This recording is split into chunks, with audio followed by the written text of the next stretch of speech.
হয়েছে, আমরা আমাদের সাথে সব ব্যাপারে কোনো আলাপ আলোচনা করা হয় না এবং এই সরকার কোনো নির্বাচিত সরকার না, গণতন্ত্রের প্রক্রিয়ায় নির্বাচিত সরকার না। তাদের নামই হয়েছে অন্তর্বর্তীকালীন সরকার।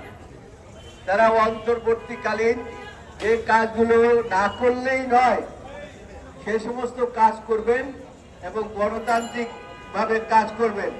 আপনারা এর উপরে বক্তব্য রাখবেন। এই ব্যাপারে আজকে আমি জানতে পেরেছি যে একটা পার্মানেন্ট প্রসিকিউটর সিস্টেম তারা করতে যাচ্ছে, অর্থাৎ আইনজীবী ল অফিসার যারা তাদেরকে অফিসার হিসাবে পাবলিক পার্মানেন্টলি নিয়োগ দেবে এই আইন মন্ত্রণালয়। কাজে আমি বক্তাদেরকে বলবো, আপনারা তো বিচার বিভাগের নিয়োগের ব্যাপারে বলবেন, কিন্তু সাথে সাথে আপনারা এই ব্যাপারটি যদি ঘটে যায়, এই প্রক্রিয়া কিন্তু আওয়ামী সরকাররাও চেয়েছিল, আমরা করতে দেই না, প্রতিবাদ করেছি। আজকে আপনারা সেই ব্যাপারে কথা বলবেন। এটাই হচ্ছে আজকের আপনাদের প্রতি আহ্বান।